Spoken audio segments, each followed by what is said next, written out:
What to do when your AC will not turn on a hot day? That is the question of the hour. So your AC won't turn on. You need to know what to do if the AC won't turn on, and you need to know some basic troubleshooting techniques. That's what I'm here for today to hopefully help out with that. So some of the first steps that we should take to get comfort restored in our home is, drum roll, check the circuit breaker. Just like a computer, sometimes a simple reset will restore comfort. Modern day AC units are more and more complex. They have circuit boards and controls that can lock out. Now, if this happens, do be sure to still get a service call, but you might be able to get some comfort and relief along the way. That's what I'm going for here. Doesn't mean that you're fixed. The breaker might have tripped for a reason. If we reset it, the system runs well, we should still get a service call as soon as possible, but it might be the difference between you being able to sleep through the night. From there, let's look at the thermostat. Let's make sure, this might sound silly, but let's make sure we actually set it to cooling mode.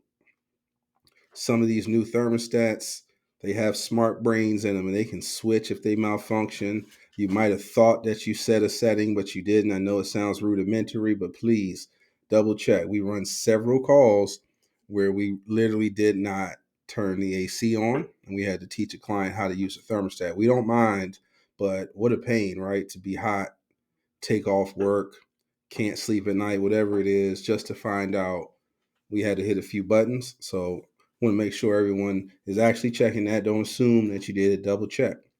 Some of the thermostats have batteries, and a lot of times you're unaware or you forgot. If those batteries go bad, they can leak that nasty acid out and destroy your thermostat. I always recommend change the batteries yearly. Even if they're not dead, then you never have to worry about batteries being the reason that your system turned off, stole your comfort from you, right? The air filter is another big one.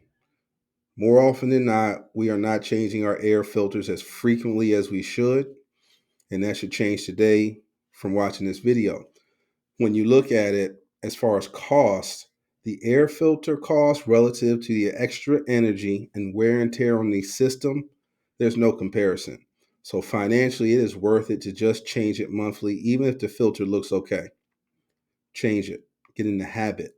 You will maximize airflow, which will lower your utility bill and ensure you're getting as much cooling out of the system as possible. Now, if you leave that filter in too long, the airflow slows down. The AC will not be able to absorb heat from your home. One must understand you are removing heat from the home, you're not cooling it. There's no such thing as cool. That's what we say in the trade. We suck the heat from your house, absorb it into the refrigerant, carry that heated refrigerant outside, and blow the heat off of the refrigerant via the AC unit. A dirty air filter means we're not going to get the airflow to be able to extract the heat to take it outside to get rid of it. The heat stays in the air. Your house heats up. You're uncomfortable. You're wondering what the heck is going on. And in an extreme situation, if the filter gets dirty enough, the air conditioning coil, which sits inside the unit or above the unit, that coil will get so cold because it's not pulling the heat, it will turn into a block of ice. Initially, that ice and airflow can make it feel like it's cooling, but as soon as it ices over, you get no airflow, no cooling, and then guess what? That ice has to thaw and you get a puddle of water on the floor, potentially damaging your house. So make sure that air filter is changed regularly. If it's not cooling well, if it stops cooling altogether, those are some of the first things that you should check to potentially restore your own comfort. The last thing, it's rare, but gas systems, where you have a gas furnace and an AC or an oil furnace and an AC, all of these units by code have to have a power switch either on the side of it or within arm's reach. Some of the older homes with oil has a switch at the top of the steps right before you leave the basement that turns on and off the power to the unit. And more often than not, we have clients who have no AC and they accidentally turn that switch off. So look for that power switch for the unit. Good idea is to take a Sharpie and write for the furnace or something to the effect, so that anyone that comes in or even know that this is not a switch to be messed with.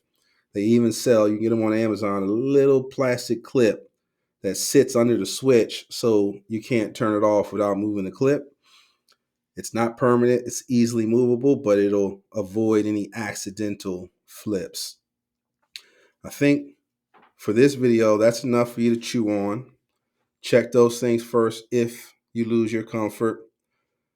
It's a good idea to still put in a call just to make sure everything's okay and there was no secondary damage, but you may be able to restore comfort and get through the night, get through the day, hold yourself over till the service visit. Guys, I hope that helps, and I'll see you on the next one.